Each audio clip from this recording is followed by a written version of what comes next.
Hello student, स्वागत है आप सभी का फैक्ट के एक नए वीडियो में। और इस वीडियो में हम बात करने वाले हैं कि आपका वित्तीय वर्ष समाप्त हो गया है। 31 मार्च 2026 आपका वित्तीय वर्ष समाप्त हो गया है। क्या इसके बाद भी जिन बच्चों की स्कॉलरशिप की राशि अभी तक नहीं आई है, क्या उनकी राशि आ सकती है, आती है या फिर नहीं आती है? ऑफिशियल तरीके से मैं आपको सारी जानकारी देने वाला हूँ। वीडियो को ध्यान से देखेंगे, सारी चीजों को समझेंगे। इस चीज को लेकर के बहुत सारे बच्चे व्हाट्सएप पे मैसेज भी कर रहे हैं कि सर अब तो फाइनेंशियल ईयर अर्थात वित्तीय वर्ष समाप्त हो गया है, अब तो स्कॉलरशिप की डेट भी चली गई है आने की, अब तो स्कॉलरशिप नहीं आएगी, जिनका आना था उनका आ गया है। तो ऐसी बात नहीं है, क्लियर कट शब्दों में मैं आपको बता रहा हूँ कि ऐसी बात नहीं है। हाँ, वित्तीय वर्ष होता है कि हाँ, वित्तीय वर्ष तक मैक्सिमम नंबर ऑफ स्टूडेंट्स का आ जाता है, उसके लास्ट तक ही।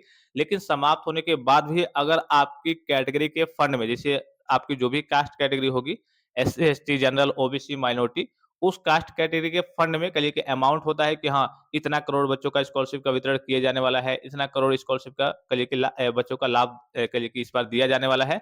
तो उसमें अगर अमाउंट वगैरह रहता है तो आपका वित्तीय वर्ष समाप्त होने के बाद भी कहिए कि सरकार एक तरीके से फिर से उस पे निर्णय लेती है, या फिर अगर बजट में पैसा नहीं भी रहता है तो फिर से वो एक तरीके से नया बजट तैयार करती है कि हाँ भाई, इतने बच्चे बचे रह गए हैं और इनको स्कॉलरशिप का लाभ अभी नहीं मिला है, इनको देना है। तो फिर से आपका बजट वगैरह तैयार होता है और फिर से आपको स्कॉलरशिप की राशि देखने को मिलती है। जैसा कि आपको इंटरफेस पे दिख रहा होगा, dear customer, DBT government payment of RS इतना इतना इतना, क्रेडिट टू योर अकाउंट इतना इतना इतना, 23 अप्रैल 2025। ये दिखाने का मतलब क्या है कि पिछली बार की बात करें तो बहुत सारे बच्चों का अप्रैल में भी आया था, मई में भी आया था और जा करके जून तक स्कॉलरशिप का अमाउंट वगैरह देखने को मिला था। ठीक है? तो जिन बच्चों का नहीं आया है, अब यही काम आपको थोड़ा-सा धैर्य रखना है। जैसे आगे कोई ऑफिशियल सूचना आएगी तो मैं आपको बता ही दूँगा, लेकिन आपको धैर्य रखना है। ऐसा नहीं है कि हाँ, आपको स्कॉलरशिप का लाभ देखने को नहीं मिलेगा। हाँ, ऐसा भी है कि हो सकता है कि आपको स्कॉलरशिप का लाभ देखने को ना मिले, क्योंकि हर साल कई लाख बच्चों को स्कॉलरशिप का लाभ मिलता है, कई लाख बच्चों को स्कॉलरशिप का लाभ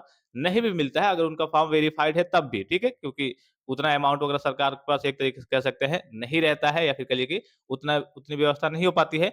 लेकिन ऐसा नहीं है कि हाँ, वित्तीय वर्ष समाप्त होने के बाद से आपको स्कॉलरशिप का लाभ देखने को नहीं मिलता है। पिछली बार की बात करें तो अप्रैल में भी आया था, मई में भी आया था, जून में भी आया था। तो जून तक आपको वेट करना है और जैसे ही शासन स्तर से कोई भी ऑफिशियल सूचना, कोई भी ऑफिशियल अपडेट आती है कि हाँ, इन बच्चों का लाभ फिर से मिलेगा, इनको ये काम करना होगा, या फिर जो भी सूचना आती है, मैं आपको तत्काल प्रभाव से जानकारी दे दूँगा। आपको निश्चिंत रहना है, इतना तो श्योर है, 100% है कि हाँ, आपको अप्रैल में भी, मई में भी और जून तक आपको स्कॉलरशिप का लाभ देखने को मिलेगा। अब एक तरीके से कह सकते हैं कि जिनकी किस्मत अच्छी होगी, उनका जून तक देखने को मिल जाएगा और बहुत सारे बच्चों का इस बीच भी कहिए कि स्कॉलरशिप का अमाउंट वगैरह देखने को नहीं मिलेगा, क्योंकि हर साल की बात करें तो कई लाख बच्चों का स्कॉलरशिप नहीं भी मिलता है, उनका फॉर्म वेरिफाइड होने के बावजूद भी, ठीक है? तो आगे जैसे ही कोई सूचना आती है, मैं आपको जानकारी दे दूँगा। जो भी नए स्टूडेंट्स हैं, चैनल को सब्सक्राइब करके बेल आइकन को प्रेस करके ऑल पे क्लिक कर लेंगे और टेलीग्राम चैनल को जॉइन कर लेंगे। देखिए, विभाग के द्वारा जल्द ही इस पे निर्णय लिया जाएगा और जल्द ही कोई ऑफिशियल सूचना जारी होगी कि हाँ, बच्चों के ऊपर जो बच्चे बचे रह गए हैं, फिर से बजट वगैरह तैयार किया जाए, उनको स्कॉलरशिप का लाभ वगैरह उनको दिया जाए। फिलहाल इस वीडियो में इतना ही, इजाज़त दीजिए। धन्यवाद, थैंक्स फॉर वॉचिंग, मिलते हैं नेक्स्ट वीडियो में।